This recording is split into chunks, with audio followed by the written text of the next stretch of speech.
Identity is how you present yourself. These Mi'kmaq women are taking a 15-week program to help them gain job skills. But the centre in Sydney, Nova Scotia offers much more. Things like food, clothing, clean needles, mental health services. The fact that the centre became so successful so quickly wasn't a good indicator of what we're dealing with and what Aboriginal girls are dealing with in this country or in this province or in this city. Because when you're on a journey your whole life alone, you have nobody, you start to feel like that, like I'm a nobody. Raylene Sokobi struggled with addiction. Opiates are the drug of choice here. You wake up and you feel horrible. You feel like your skin's inside out.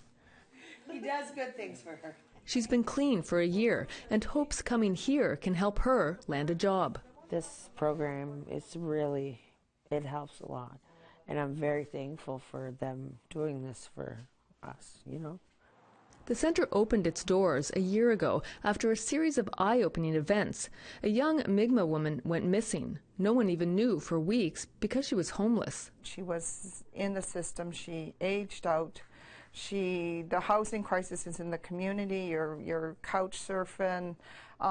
You can end up on the streets. You can end up living high-risk lifestyles. We need to keep our girls safe. We need to keep them alive. We have computers here, so they get to sign in online, and we know they're here. We know they're alive.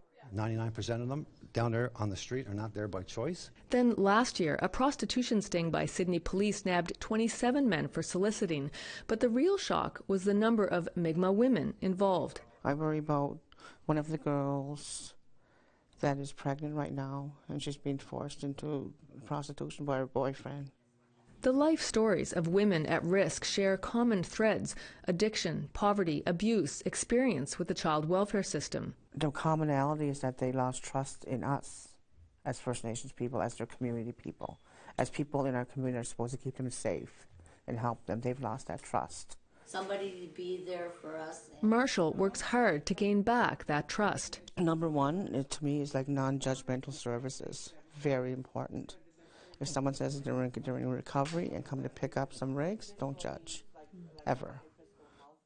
People need to know that they're human beings and that they deserve a chance, that they have goals, that they have hopes and dreams like everybody else. We're trying to recover, and it's the best place to be here. But if this wasn't here, we would have been really lost. Jeanette Francis also struggles with addiction. It's a journey, and every step is important. So I actually completed something. Yes. I love my rattle. It just took a while before they had that trust to what was being offered. The centre relies on volunteers and donations. We don't have a lot of money. We are at risk. The fact that we're even here a year later is something to be celebrated. Steady funding is needed for a centre making such a difference for women at risk. That makes me proud. Because I can tell my dad, look at this. He'll be shocked about it, That'll make him happy. And that's what I want to do. Trina Roach, APTN National News, Sydney.